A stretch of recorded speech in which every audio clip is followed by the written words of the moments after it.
Pastor Brian again. This is day 3 in your Bible study guide. If you open up, you should have read yesterday about the giants. I hope you did. Now, this by no means includes every passage about the giants. There's a lot that's in here, but we want to start with the most famous one, which is David versus Goliath. So it's in 1 Samuel 17, and so I hope you took time to read that. Might have been some words there you didn't understand. Let's read some of this. So it's 1 Samuel 17, 4 through 11. It says, there went out a champion out of the camp of the Philistines, named Goliath. It's Goliath.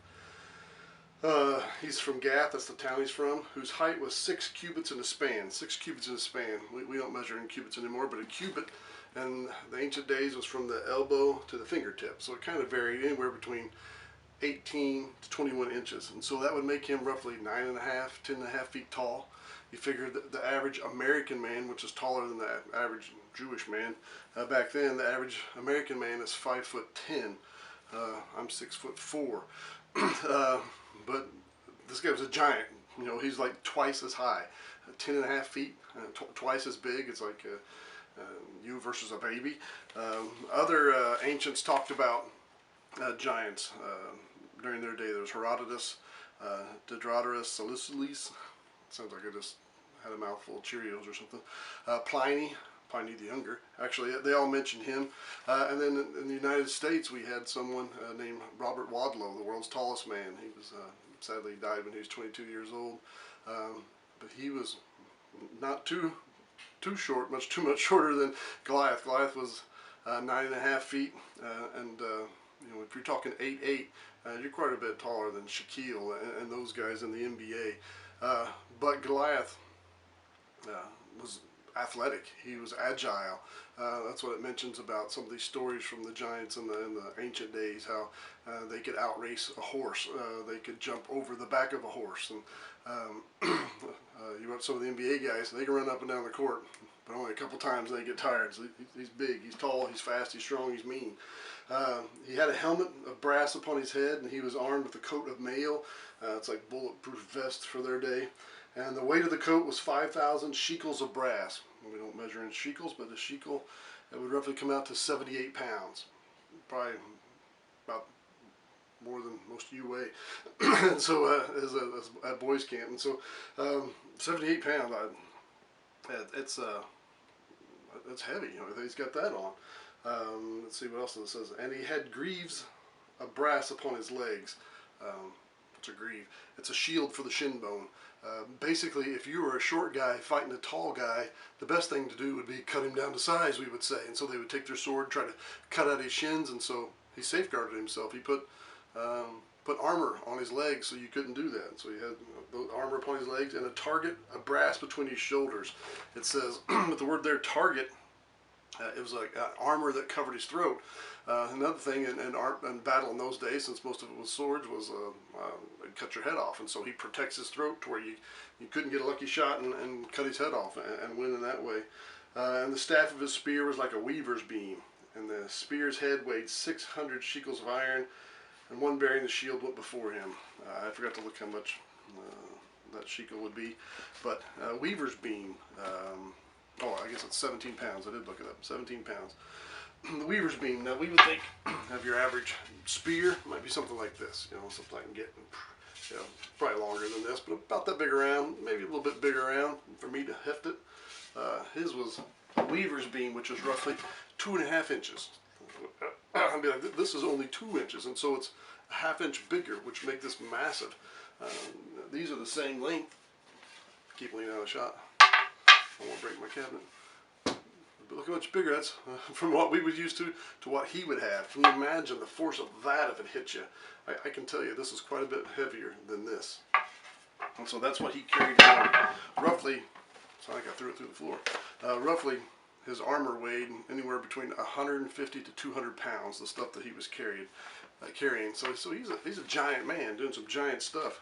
Matter of fact, his name Goliath means splendor. I meant to look at him, you're like, whoa, you know, he's a big, muscular, not just a tall, skinny guy. But he was well armored too and protected.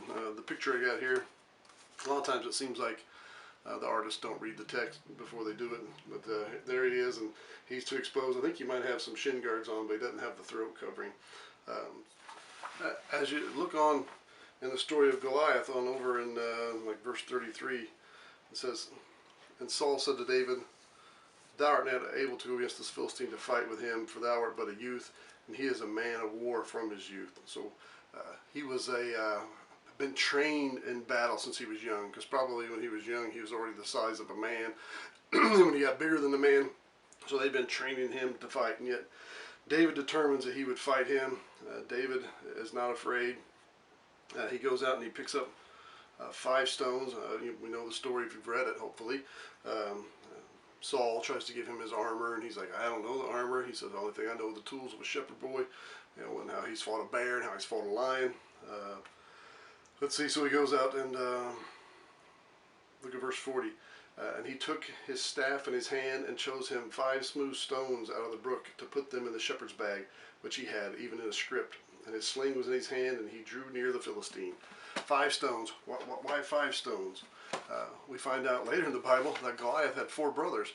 So it seemed like David was not only going out there to fight Goliath, but he figures, well, I'll take on his brothers too.